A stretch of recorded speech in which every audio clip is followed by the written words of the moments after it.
Best advice that you've ever been given? Wow. Oh, so I believe that everybody should have a mentor, and you should always be learning from somebody, and you should always have a mentee, someone that you're passing that information on to. And I really push that here in our organization, that find yourself one or two, three good mentors, but then also have those people that you're, passing that knowledge on to. So one of the gentlemen that was my mentor, he's no longer with us. He retired.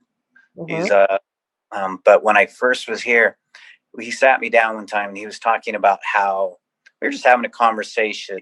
He said, Phil, when one of my employees, team members would do something wrong, I would sit them down and we would talk about what happened and what a good plan was. How are we going to fix it? How are we going to correct it? What is going to be our future plan to make sure it doesn't happen again? And then he said, but then I would go home and yell at my kids if they made a mistake. And he said, Wow. yeah, he said, I finally figured out that I was treating my employees better than my kids. Hmm. So I think, and it's always stuck with me. And What is the biggest mistakes that you have seen emerging leaders make on the way up the ladder of success? but too often, I see many of the young leaders are so worried about that bottom line that they actually will cut things. They won't think about it. I use this example with them all the time. So a young leader will, maybe it's food and beverage. They'll say, well, I'm only going to put one bartender on shift today because we want to save on payroll. Right. Well, the problem is they were so busy, they actually lost money because they weren't producing and actually weren't making the cocktails or taking care of the guests at a fast enough level or serving everybody that was there. So we actually lost money. They don't. You have to think about what is that balance. And I think too many young leaders worry so much about that bottom line, they get sidetracked. What advice would you give for someone to ace an interview? And now we're talking, like higher level interviews. Well, first word that comes to mind is sincerity. Speak the truth. Be honest about what you're feeling, what you're doing. Don't try to be something that you're not. Why is having a good personal brand important? Why do you think in today's world? Well, even something that I seen that you wrote and said is that you only have one shot at a first impression. And what are people going to think about you when they see you for that first time? And when you have that personal brand of how you carry yourself, how you dress the part, if you were an athlete or if you were, would you show up with improper uniform? John Wooden was someone I like reading his book. Said, they always ask, well, what's that first day of practice that he did? What was the first thing he did on the first day of practice every year?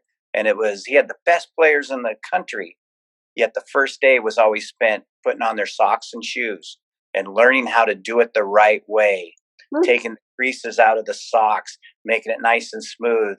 And he did that so his players not only would look right, but they also were prepared to play, because he didn't want them getting blisters. Because if they got blisters, they were gone for a few days. And what book could I find next to your bedside table that you're reading? Well, right now, because I was going to have this conversation with you, I was reading your book. Oh.